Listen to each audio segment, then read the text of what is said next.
Yan ang laro.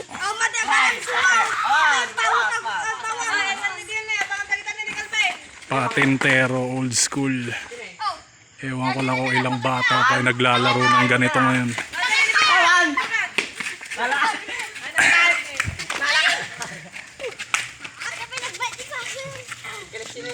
Gabi na, saya pa nila dito. Dito sa baryo namin.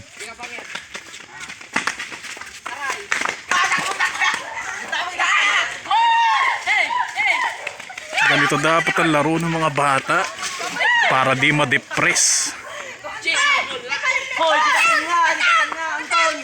Papawis.